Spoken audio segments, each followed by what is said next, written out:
लोग पढ़ने जा रहे हैं जो हमारी एक पोम है जिसका नाम है इंग्लिश लिटरेचर का पार्ट है हमारा क्लास 10 जिसके टॉपिक का नाम है अमेंडा। अमेंडा एक गर्ल का नाम होता है जो हमारी एक पोएम है, तो उन्हीं के नाम पे जो है उस लेसन का नेमिंग की गई है, जिसकी राइटर है हमारी जो पोइटिस है हमारी रॉबिन कैलन। जो पोइटिस है हमारी रॉबिन कैलन, इनके नाम से नहीं हम लोग कंसीडर कर सकते हैं क्योंकि ये फॉरेनर नाम है, लेकिन ये सी है।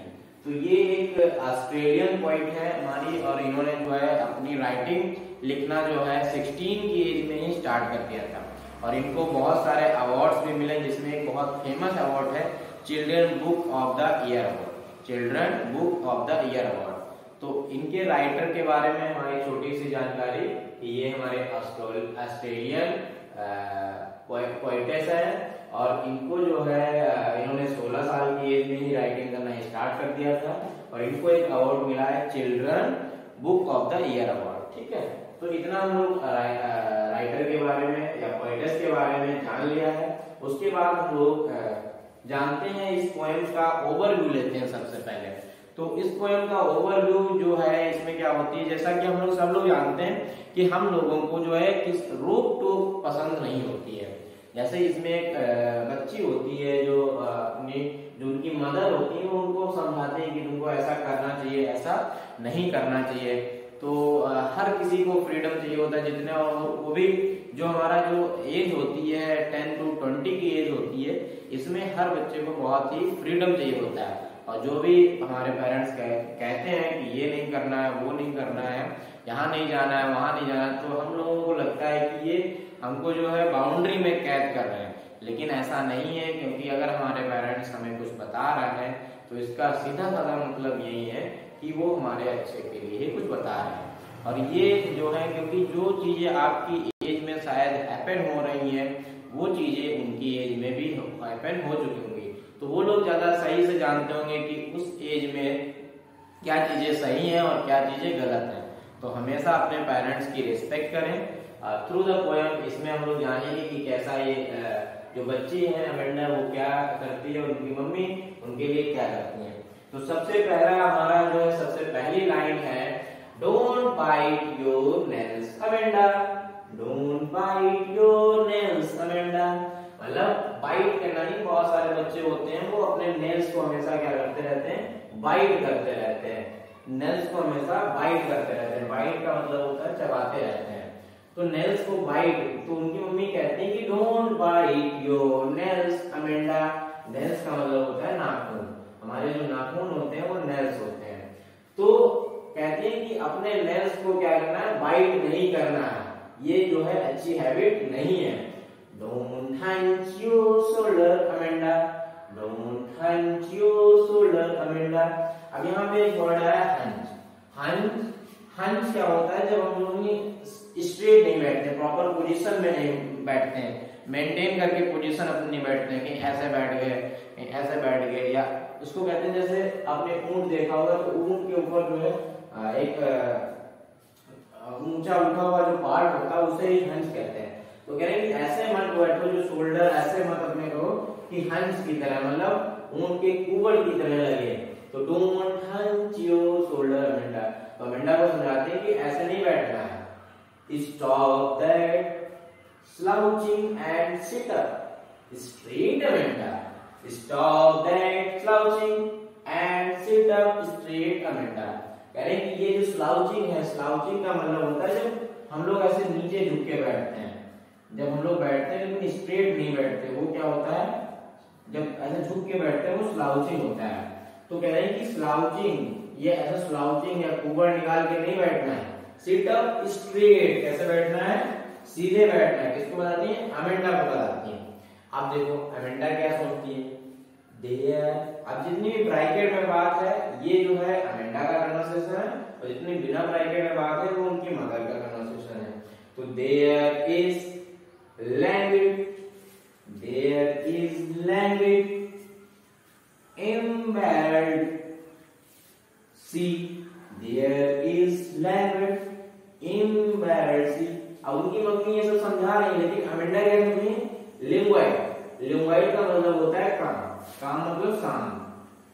तो कहती है कि वो देयर इज अ लिंग्वाइट एम्बेरल्ड होता है ग्रीन कलर स्टोन। आपने देखा होगा कि अंगूठियों में हम लोग ग्रीन कलर का एक स्टोन पहनते हैं, जिसे हम लोग हिंदी में बोलते हैं पन्ना। तो एम्बेरल्ड सी, तो यहाँ पे एम्बेरल्ड सी का मतलब होता है नीला, नीला पानी। समुद्र का पानी कैसा होता है? नीला होता है। तो कह रहे हैं कि जो समुद्र के नीले पानी में शांति है, शांति है बहुत ज्यादा। जैसे आप समुद्र के किनारे जाएंगे तो वहां पे सब नीला नीला दिखता है वाटर, और बिल्कुल चारों तरफ। अगर आप समुद्र के बीच में है तो वहां पे आपको क्या हर जगह नीला नीला दिखेगा, और सब जगह बहुत कामनेस मिलेगी, शांति मिलेगी। देयर इज एम्बेरल्ड सी, तो वो क्या सोच रहे हैं कि वो शांति के बारे में, उस कामनेस के बारे में सोच रहे हैं। Where is a sole inhabitant is me, और कह रहे हैं कि मेरी जो सोल है, मेरी जो आत्मा है, वो ऐसी चीजों के लिए इनहेबिटेंट है। मतलब हमको बहुत शांति पसंद है। ये नहीं पसंद है कि मेरी मम्मी हमको टोके ऐसे बोले ये करना ये नहीं करना वो नहीं। तो उनको क्या चाहिए? Where is a sole inhabitant is me, और कह रहे हैं कि जो मेरी सोल है वो क्या है? इनहेबिटेंट है। आ मरमेड, आ मरमेड, आ मरमेड, आ मरमेड ड्रिफ्टिंग ब्लिसफुली। अब मर्मेड का मतलब होता है फिश वुमेन। आपने देखा होगा जल परी बोलते हैं। सो मर्मेड का मतलब क्या होता है? जल परी, फिश वुमेन। ड्रिफ्टिंग, ड्रिफ्टिंग का मतलब मूव फनफुली। ड्रिफ्टिंग ही मछलियां वैसे कूदती हैं, ऐसे ऊपर आती हैं कूदती हैं। तो कह यहाँ पे वहां पे क्या वो सोच रहे हैं कि वहां पे क्या हो रही है? जो एक जल परी है वो ड्रिफ्टिंग कर रही है ब्लिसफुली, मतलब खुशी से, फन वे में तरीके से क्या कर रही है? ड्रिफ्टिंग कर रही है। अब देखो उनकी मम्मी ये सब समझा रहे हैं, लेकिन वो किसके बारे में सोच रहे हैं? कामनेस के बारे में, शांति के बारे में, जहां उनको कोई रोकने टोकने वाला ना हो, वो अपनी ही चीजों में बिजी हो। फिर आगे देखो उनकी मम्मा क्या बोलती है? Did you finish your homework Amanda, did you finish your homework Amanda. अब उनके मम्मी फिर कहते हैं क्या तुमने अपना होमवर्क फिनिश किया अमेंडा? फिनिश किया कि नहीं किया? Did you tidy, did you tidy your room Amanda. Tidy का मतलब होता है क्लीन करना। तो कह रहे हैं क्या आपने अपना रूम क्लीन किया, टाइडी किया कि नहीं किया? I thought I told you to clean your shoes Amanda. और कह रहे हैं कि मैंने सोचा कि मैंने तुमको बताया है कि अपने जो है शूज भी जो है क्या करने हैं? क्लीन करने हैं। और आपने किए कि नहीं किए? किए कि नहीं किए? तो हमें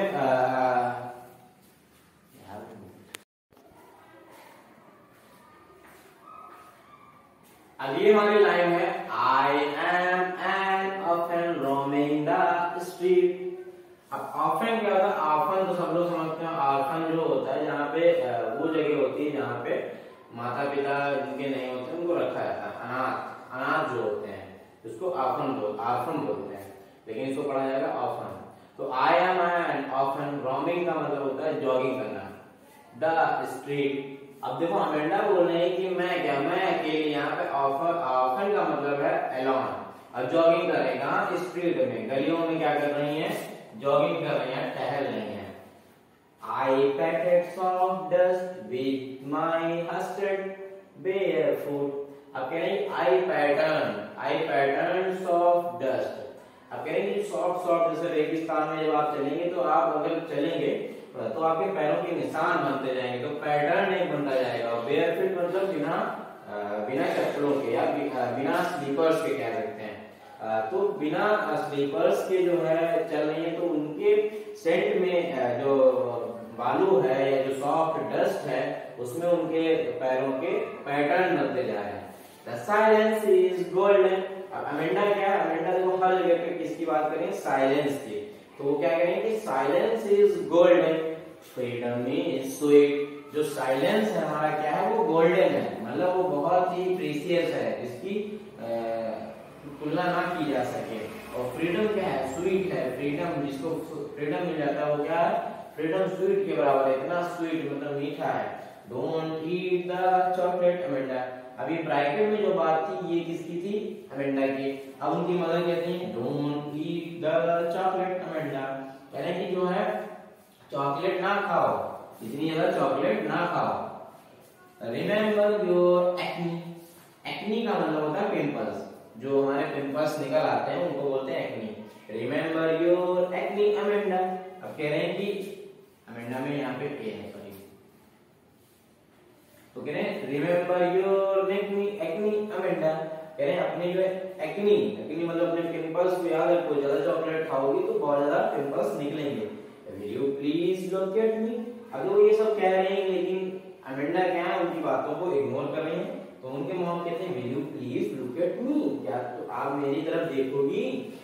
When I speaking to you, जब मैं आपसे बात कर रही हूँ तब आप मेरी तरफ देखोगी अमेंडा, आप मेरी तरफ देखोगी कि नहीं देखोगी? फिर वो क्या कह रही है अमेंडा, क्या कहते हैं? I am Rapunzel, I am Rapunzel, I am Rapunzel, I have not cared। अब देखो ये माँ उनकी सलाह दे रही चॉकलेट ना खाओ, एक्नी हो जाएंगे। अब ये कह मैं रुपंजल हूँ। रुपंजल यहाँ पे एक होती है एंजल, तो यूरोप कंट्रीज में जो है एक स्टोरी है, तो उसमें एक परी को या एंजल को रुपेंजल कहा जाता है, तो उस पर हमें नहीं जाना, लेकिन ये आप यहाँ पे कंसिडर कर सकते हैं। रुपेंजल क्या है? परी है। और परी की खास क्या बात होती है? परी बहुत ही ब्यूटीफुल होती है, बहुत ही सुंदर होती है। तो कह आई एम रुपेंजल, आई एम रुपेंजल, मैं तो एक एंजल हूँ। आई हैव नॉट केयर, मुझे कोई चिंता नहीं। Life is a tower tranquil, life is a tower tranquil. Tranquil का मतलब होता है क्वाइट, ठीक है। ट्रंक्विल का मतलब क्या होता है? क्वाइट। तो क्वाइट लाइफ क्या है? एक टावर के, शांत टावर की तरह। एंड रेयर, बहुत ही कठिनाइयों से मिली। आई certainly never let down my bright hair। और कह रहे हैं कि जो है मेरे जो है ऐसे मेरे बाल जो है ब्राइट है, चमकीले जो बाल है वो जाएंगे थोड़ी ना, क्योंकि जो है वो हमारे ब्राइट है, क्योंकि वो क्या है? वो रुपेंजल अपने आप को कंसीडर करती है, अपने आप को परी बताती। तो कह रहे हैं कि जैसे मैं हूँ वैसे हमेशा रहूंगी, और चॉकलेट खाऊंगी तो ये थोड़ी ना एक्नी हो जाएंगे, ये कोई मतलब मुझे कोई परवाह नहीं है। तो आई डोंट केयर, कह रहे आई हैव नॉट केयर, मुझे कोई चिंता नहीं इन सब चीजों की, क्योंकि मैं क्या हूँ? रुपेंजल।